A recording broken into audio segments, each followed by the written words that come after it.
Senior Bowl scouting continues. Louisville wide receiver Jamari Thrash reminds us a ton of Green Bay Packers rookie Jayden Reed, who was also at the Senior Bowl last year. So we're going to talk about this and more coming up next. You are Locked On NFL Draft, your daily podcast covering the NFL Draft. Part of the Locked On Podcast Network, your team every day.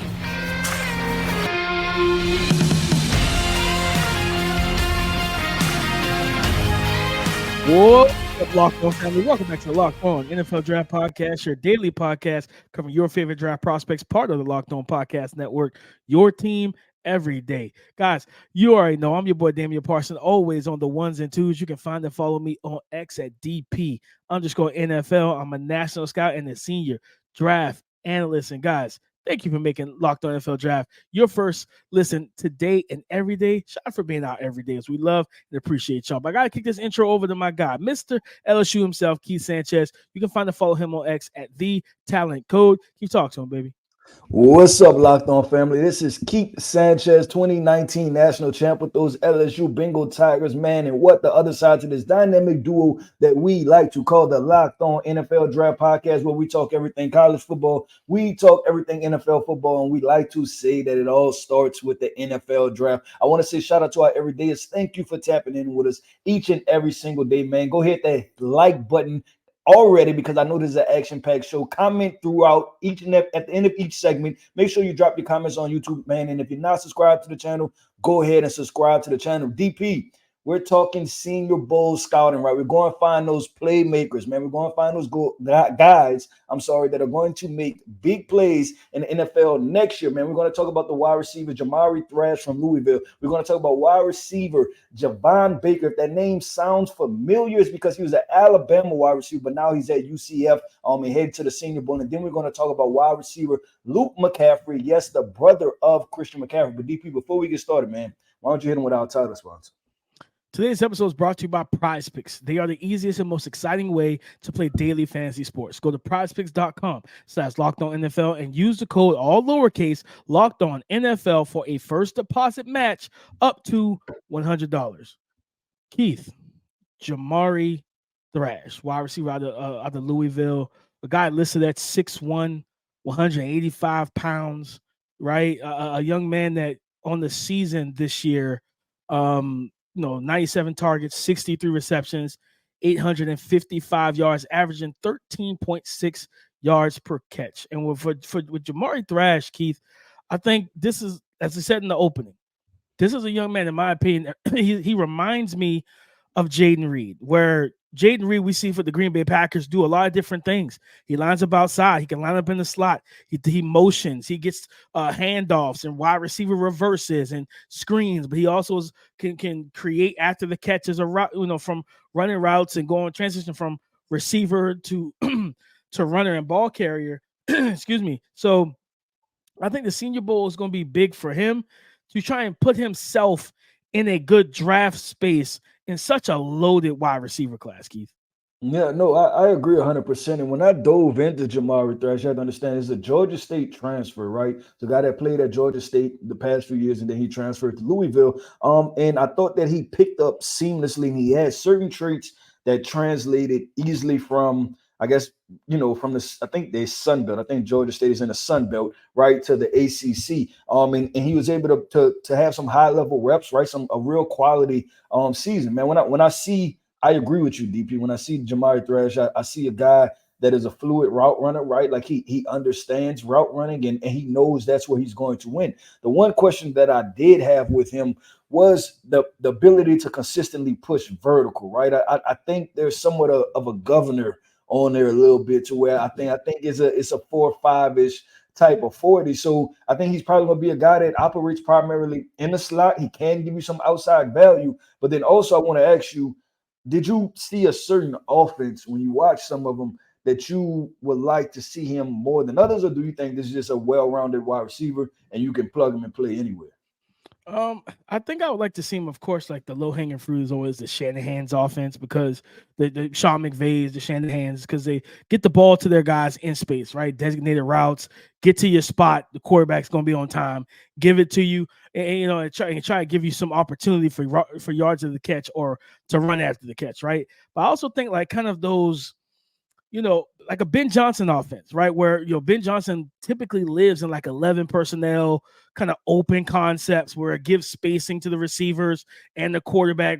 They run the ball out of it. But I think kind of putting them in that type of offense, as well as kind of what we see, I think he could do some good work if Nick Sirianni gets at the play calling back right in Philadelphia, right? You got, Devonta Smithy, right? You got AJ Brown and everything, but they didn't have a third wide receiver. I think that offense, especially you throw him, I think him and Smitty can kind of rotate in terms of playing the Z and the slot, you know what I mean? And kind of mix and match and find the create mismatches that way and matchups. I think those offenses, like the first ones that came to mind, think about that Shanahan, the Ben Johnson kind of 11 personnel spread, but also that kind of spread open concepts with of course, the QB run and everything out of shotgun and pistol that Nick Sirianni them run in Philadelphia with Jalen Hurts at the helm. I think this is a kid that can kind of work the quick game very well and be a immediate impact player. Talking about quick in breakers, dig routes, out routes, quick slants. I like this footwork, Keith, in terms of being able to just kind of tempo and and move defenders and press man. But guys who want to mirror him, I felt like he did a good job kind of getting them to open that gate and be able to work back, in the opposite direction and free himself up a little bit. Yeah, no, I'm right there with you. I think he did, and he'll be an interesting case study, man, because I'm looking at the Senior Bowl TP to see how his athleticism gets tested, right? Because that's what I really want to see, those physical press man corners, because that was the one thing I noticed, DP, in taking a step up from Sun Belt to the ACC. Obviously, the quality of athlete goes up, right? So, and when you watch him at Georgia State, I mean, there was a bunch of vertical routes that he was able just to take the top off and win. But when you watched him at Louisville, right, and you're talking about going against corners like Cam Hart, who I think will be at the Senior Bowl, right, and then going against some of these other high-level corners, they're going to test him. Even somebody, I think his teammate isn't Jarvis Brownlee going, right? So they're going to test him athletically, vertically, and I just want to see, does he have an answer for it, right? And listen, if you're not a 4-4 guy, 4-3 guy, you're not a 4-4, 4-3 guy, right? Like you just that stuff, it just isn't going to happen. But we've seen with other wide receivers, right? You can find other ways to win. So I want to just kind of see what his answer becomes through that process, right? Like, okay, this I can't win with strictly speed, but what is my answer going to be pushing vertically, right? And that's what I want to see with him, because I think answering that is going to help me profile him more. Like, is this a slot only player, right? And if he is, then that's fine. Because like you said, if he goes to the right situation, and you talk about, the Philadelphia Eagles and teams that potentially need a number 3,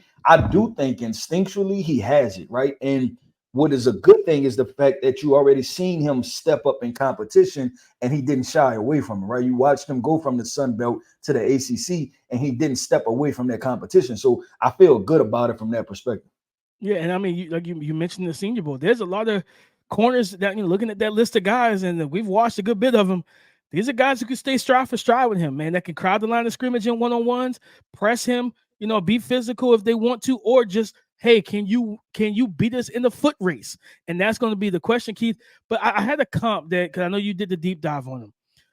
Does he remind you of, don't tell me I just lost it, Jakobi Meyers? I almost lost it. Does he remind you of Jakobi Meyers, who, former New England Patriot, current Raider?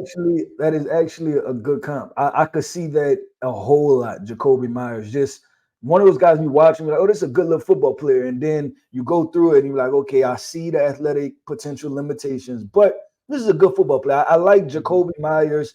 And then I'm not sure about Kendrick Bourne either, because Kendrick Bourne's on the Patriots too. But I think Jakobi Meyers is not a bad comp at all.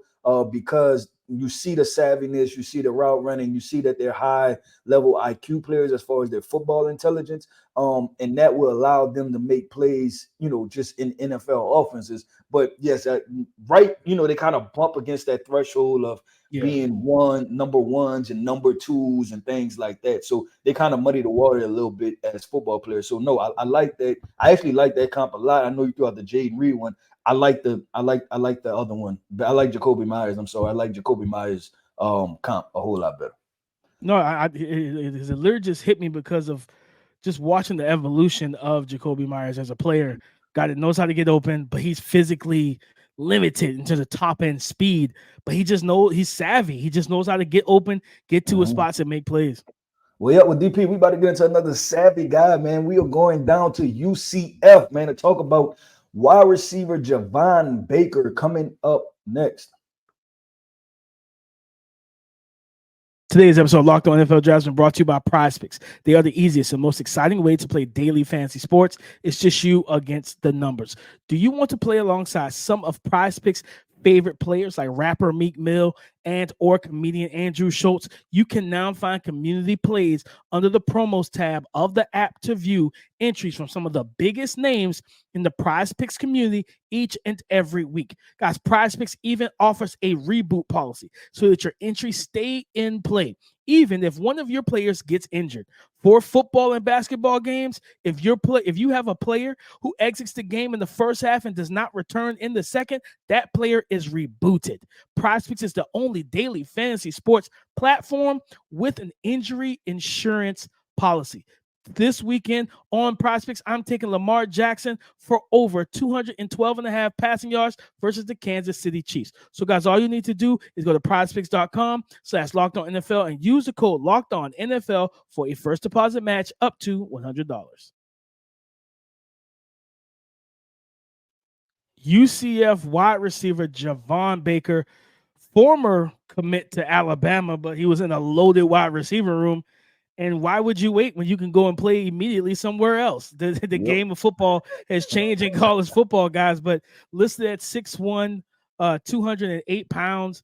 This young man coming off a season, guys, 85 targets, 52 receptions, 1,139 yards receiving, average 22 yards per catch with 7 receiving touchdowns. So what does that say? He's a big play threat. His ADOT, average depth of target, 17 yards. So he's being targeted deep downfield, well past the sticks, right? And this is a young man, also pretty, over 56% completion on contested targets for a 6'1", 208-pound guy. And Keith, when I watched him, I was like, okay, I like this kid. I knew you was going to say it, DP. I knew you was going to say it, baby. Because listen, I said the same thing. I watched him. I said, I like this guy.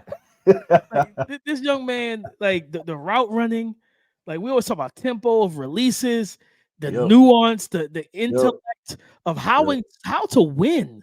You know what I mean? How to use his space properly. I had a good time writing his report, man. I was like, this is what writing draft reports is about, DP. So I found me a hidden gem, and I'm glad we was able to bring it to the Locked On, the Locked On podcast to our everydayers, man. Because guess what, DP? He's gonna be one of my underrated. That I don't even know if I'm gonna tweet this out, DP. You know what I'm saying? I'm gonna allow him to be an underrated guy, but I think he's gonna cook out there at the Senior Bowl. And I know you was just about to get into the route releases, right, and the tempos and all of that stuff. He has that. Like he said to me, I got real close, and you can tell the excitement as we transition from one wide receiver to other. Like I'm excited about this guy. I think that he has what it takes to be an impact as a rookie, DP. This is somebody, when we talk about, those guys that made impacts as rookies, he's one of those guys that has what it takes because he understands football. And you know what I like about him? I'll say this. I question his ability to run away from people vertically. I don't know if he's a 4-3 or 4-4 guy. He might be a 4-5 flat type of wide receiver, right? But what he is, he's a dog. He is a dog. He's going to get that football. He's going to jump over you. He's going to contort his body. He's going to adjust to it. He can look the ball over either shoulders. He's a highly skilled. He's a skilled player, and that's what I really truly appreciate about Javon Baker. No, I feel exactly the same way. And it's, Keith, it's crazy because I always, when I'm especially wide receivers, it's like, how do you win? How does it translate to the league? Right? Like if you're 6'5", you just a jump ball guy. Okay, you know what I mean? Mm-hmm. It's an uphill, the stream is the currents in that stream is deep, brother. It's strong. There's some strong currents in the NFL trying to just be a jump ball guy. But if you're just a speed guy, it's like, okay, well, you telling me you can't win at the line of scrimmage. You're not a great route runner, but you just a speed guy. All right. So we got to get you with an offensive coordinator that's going to give you runways, right? Give the plane a takeoff, give you a ramp to go ahead and just hit the straightaway, right? And then you got those guys like Javon Baker, those guys that can win with the route running, win with the tempo and patience, with the manipulation ability to work the hips and the gait of the defensive backs, a guy who understands how to out leverage, how to stem you leverage wise, at the beginning of his release and into the stem just to get back, into a different area and kind of get into the blind spot, right? But they also move him around at UCF. I think he had a touchdown catch where they moved him. I think they moved him in kind of like a trip set. And, it was like a switch. They got him, he got stable at the line of scrimmage, ran a switch release into the middle, like up the seam in the middle of the field, contested catch, just took the ball away from the defender, and then he just pulled away. And it's just like, you see that dog in him, the body control, as you talked about, to be able to contort and just shift his momentum midair to try and come down with the ball. I think he had a crazy, like, toe drag swag, literally just one. Might have just been the one big toe. It wasn't even a full foot inside the end zone. But he got that one toe in there. That's all you need in college football. But like his body control is outstanding. I think I'm really going to because they got, like I said, listed at 6'1", 208. I was like, I wonder if he's 6'5", 11. You know what I mean? Like I wonder how tall he actually is. Actually, yeah, DP, and so I'll add context to this too. So this is also another young man that I remember recruiting at LSU. That we had on campus, right? That we had at visits and stuff. I think this because Jamari Thrash is also listed as 6'1", I think around 200 pounds. And I'll say this: I don't know if you agree or disagree, but I think that Javon is actually 6'1", 205. Jamari, I get the vibe that he's probably 5'11", 190. I don't know if you feel the same exact way, but I felt like with Javon Baker is like, and we always say this, right? When they list the guys, take an inch off and take 10 pounds, but I think his size is accurate. Like I get the vibe that he's 6'1", 200-ish pounds. And that's why I say I just look at it, DP, from the perspective of, okay, putting this guy on the field, and we're talking about those rare athletes, right? Just to be like a number one. But can I see him being a running mate for a lot of teams? Yes, like in a lot of teams that need to win now, right? When we talk about the Cincinnati Bengals and whatever happens with the T. Higgins situation, plug and play him. I think he has the IQ and the football intelligence from that perspective, right? I think some of these other teams, right? If depending on where the Dallas Cowboys want to take a wide receiver, right? Put him opposite of CD Lamb. Plug and play him, right? And then now you let Brandon Cooks kick down. If you, I can't remember the contract situation with Brandon Cooks, but if you had him, right now, you got your vertical push guy, Jalen Tolbert. We'll figure that thing out another time, right? And that's just how you view that. But it's so many other teams, DP, that he can just. I think he could just fit in, and it's because of the versatility. He lines on the outside. He'll line up at the number 2 in the slot. He'll line up as the number 3. He runs all the routes, like he does everything. So he is and I got to be careful when I say this word, but a complete wide receiver prospect in the sense of the fact of he's not a one trait, one situation type guy. No, he's not. He's not a one trick pony at all. He's a guy that can win in a multitude of ways, multifaceted winner. Yeah, I was really excited to see. Yeah, off coverage, and real quick, I'll talk about question marks, right? It's just gonna be him beating press, beating elite corners, right? But that's the threshold. That's that's elite corners, NFL stuff like that. But off coverage, I good luck, right? Like I think he's gonna have his way with that, and he has an answer, right? Every time I feel confident, every time you line up in off coverage, he gonna win, right? That's how I feel. Like he's going to get open, so he's gonna force corners to have to play press. No, 100%, and you're gonna have to be a corner, in my opinion. That's gonna be. You're gonna have to get your hands on them. DP, you know what? We having fun. We having this conversation. Who do you like more through this process to this point? Was it Rashee Rice last year or Javon Baker? Ooh, right now, like just right now off of the tape, Oh, Javon. oh, that's why I Javon. asked, because it's something there, man. It's something there. So, Javon, like um, he just won. Just like it was so much to me. It was like it was so much easier than when I watched.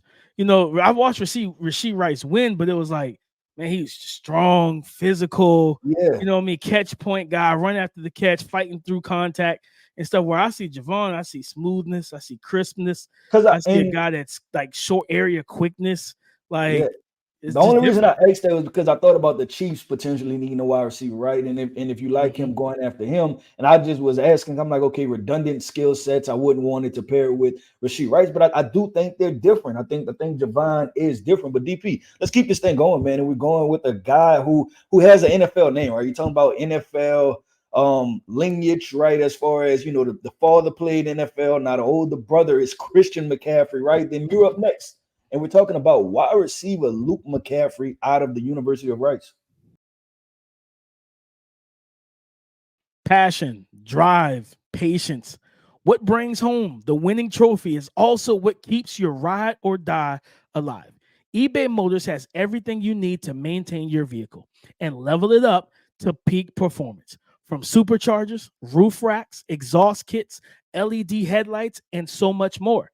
Whether you're into speed, power, or style, eBay Motors has got you covered. With over 122 million parts for your number one ride or die, you'll always find exactly what you're looking for. And with eBay Guaranteed Fit, your part is guaranteed to fit your ride every time or your money back.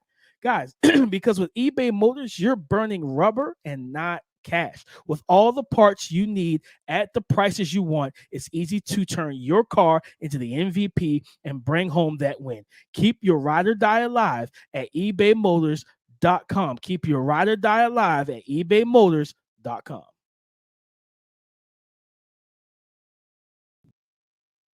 Keith, a McCaffrey. Luke McCaffrey, a guy that started out at, I believe, Nebraska as a quarterback. He started out, he played quarterback in high school. He started out a quarterback at Nebraska. I think he did 2 to 3 years there at Nebraska and then transferred.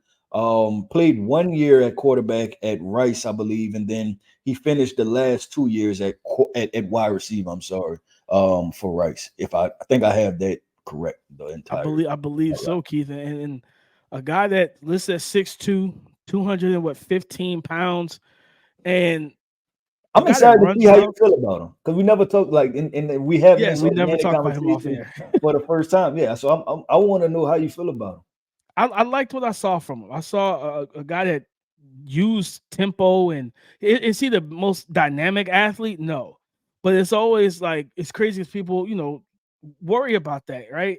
And it's like, for me, I just saw a guy that just knew how to get to his spots, right? It's like, it's great to be a great athlete, but if you don't know how to get to where you're going, it doesn't really matter now, does it? And I feel like he's a guy that knows how to get to where he needs to go. Great. I think his catch radius is good, strong, sure-handed, got some one-handed grabs in contested situations in the end zone on tape. I liked what I saw from Luke McCaffrey, man. I think this is a guy that has a lot of opportunity down in Mobile next week, right? And I know that we're going to talk about it. Like, the speed and explosiveness, right, is going to be the biggest question marks with him. It's like, how explosive are you? How fast are you? And being right there on the sideline, guys, it's not.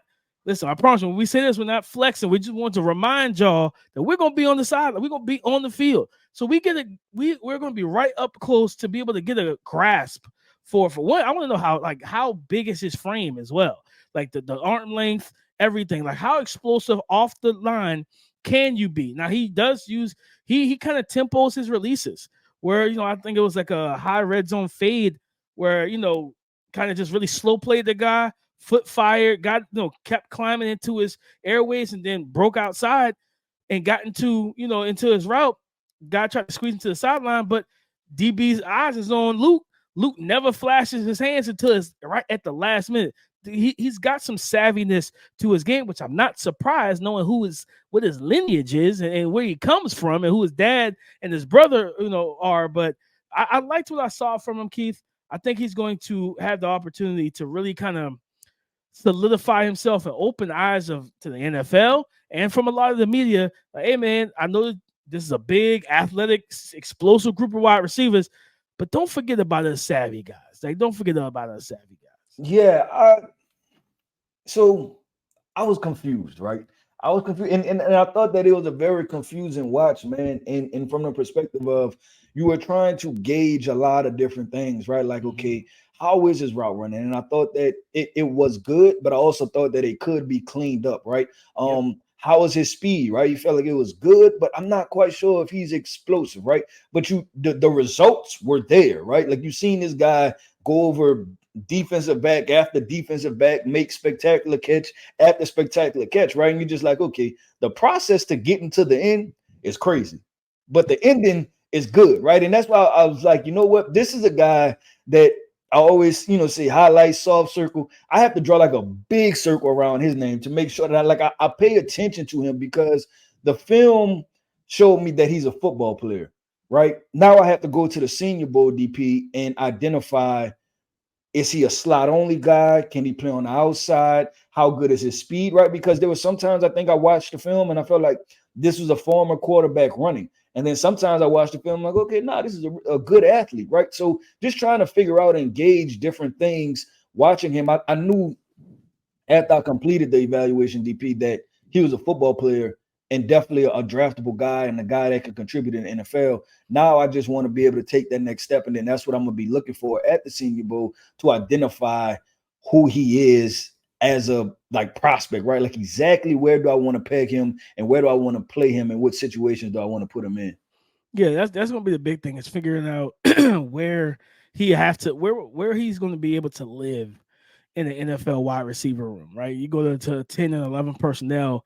Is he an outside receiver for you, or is he reduced into the slot and playing with a two-way go? Whatever it is, you just want to figure that out down in Mobile. And again, I think that's going to be the big thing, is like, can you, similar to Jamari Thrash, when you get these, bro, the Nehemiah Pritchett's, the DJ James, the Kalen Carsons, the Cam Harts, when these guys walk over the line of scrimmage, man, like, you're going to have an answer for them. Nah, for real, you definitely are. And because we've seen it every single year, right? They're going to get in their face and then they're going to make them beat them, right? And then what you have to do is you have to take the Tank Dell approach. You got to make them back up, right? And you embarrass one DB and like, you know what? We're not going that aggressive, right? I'm not doing it. You have to take the Tank Dell approach and back them up by embarrassing one of their teammates, right? By embarrassing another defensive back. So yeah, I'm interested to see, like you said, those two guys. And wrapping up this show, right? Just I feel like a quick summary, DP. I'm gonna get a quick summary. Jamari Thrash, Luke McCaffrey, both like them. Arrows pointing up, right? Trying to figure out who they are. We're gonna be at the Senior Bowl to scout speed, ability to separate, vertical threat. How do you win in the deeper portions of the field, right? Javon Baker, we just almost about to press that button to it's like, you know what? We all the way there, right? We sound are just the all alarm, the way. Keith. Just sound the alarm. But DP, we sounding the alarm, man. You know what that means, DP? We are putting in work, man. We are putting in work. We are finding wide receivers that no one's talking about. Nobody's talking about these guys, man. And we're putting them on the map. And we just want to, like we told y'all, man, hey, make sure you check out the Senior Bowl, right? So that way you guys can keep up with us as we're going through this process. We're talking about the prospects before the Senior Bowl. We're going to talk about them during the Senior Bowl. And then post-Senior Bowl, we'll have our reactions also so that we can continue to go through this draft process, man. But we know that this is a long process. But DP, man, listen, man, that wraps up another show of the Locked On NFL Draft Podcast. And I want to say shout out to our everydayers. Thank you for tapping in. I told you at the top of the show, man, if you haven't hit the like button, go ahead, hit the like button. If you haven't commented, go ahead and drop those comments. And if you're not subscribed to the channel, go ahead and subscribe to the YouTube channel, man. Listen, I am Keith Sanchez. You can find me on X at The Talent Code, man. That right there, that is my co-host, Damian Parson, Mr. DP, man. You can find him on X at DP_NFL. And like we always like to say, man, y'all come talk to us because we like to talk back. Go subscribe and follow for free on YouTube. Wherever you listen to the podcast, get the latest episode as soon as it is available. Thank you for making Locked On NFL Draft your first listen today and every day. Shout out for being our everydayers, man. We love and appreciate y'all support. That all the support you've shown us, continue to do so. All right, we got so much more scouting coming up this week. Like I said, we're gonna get into some more. We're gonna get into cornerback rankings tomorrow. Keith's quarterback rankings are coming out as well. So we're going to get into that later on this week as well. So come and join the conversation again tomorrow on the Locked On Podcast Network, your team every day.